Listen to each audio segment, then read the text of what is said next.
ଆଉ କୋଉ ଭଳି ସେମାନେ ଲୋକଙ୍କର ଝାଡା ପରିସ୍ରା କଲେ ବି ତାଙ୍କ ସେଥିରୁ ବି ରେଭିନ୍ୟୁ କଲେକ୍ସନ କରନ୍ତୁ, କିଛି ଅସୁବିଧା ନାହିଁ। ସରକାରଙ୍କର କଣ ଅସୁବିଧା ହବ? ତାଙ୍କର କିଛି ଅସୁବିଧା ହବନି। ଯାହା ଅସୁବିଧା ହବ ଜନସାଧାରଣ ଲୋକଙ୍କର ଅସୁବିଧା ହବ। ଟେନସନ ଟେନସନ ଟେନସନ, ପଲ୍ୟୁସନ ପାଇଁ ଲମ୍ବା ଲାଇନ, ଯୋଉଠି ଦେଖିବୁ ପୁରା ଲମ୍ବା ଲାଇନ। ମୁଣ୍ଡ ବିନ୍ଧା କାରଣ ହଉଛି ପୁରା ପଲ୍ୟୁସନ। 2-3 ଘଣ୍ଟା ଲାଇନରେ ଛିଡା ହେଇ ଯେତେବେଳେ ପାଖକୁ ଆସୁଛନ୍ତି, ମୋବାଇଲ ନମ୍ବର ମାରିଲେ ଓଟିପି ଯାଉନି, ଦେଖିଲା ବେଳକୁ କାହାର ମୋବାଇଲ ନମ୍ବର ଲିଙ୍କ ନାହିଁ, କାହାର ଚାଲାଣ କଟିଛି।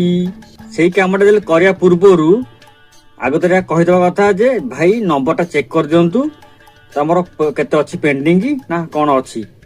ଲୋକ ସବୁ ସତର୍କ ହେଇଯାଆନ୍ତେ, ଯେ ଯୋଉଠି ପଳାନ୍ତେ, କାର ଡ୍ୟୁଟି ଥିବ, କାର କଣ ଥିବ କାମ, ଅଫିସ କାମ, ଦେଖିଲା ବେଳକୁ କଣ ହବ, ଲାଇନରେ ଛିଡା ହେଇଯିବ, ପାଖକୁ ବେଳକୁ ନଥିବ, ନମ୍ବର ଲିଙ୍କ ନଥିବ, ଓଟିପି ବି ଆସୁନଥିବ, ମୁଣ୍ଡରେ ହାତ ଦବ। ସରକାର ଟିକେ ଭାବିବା ଦରକାର ନା ନିହାତି। ଆପଣ ମାନଙ୍କୁ ଏଇ କଥାଟା କେତେ ଦୂର ଠିକ ଲାଗିଲା ଜଣେଇବେ କମେଣ୍ଟ ବକ୍ସରେ।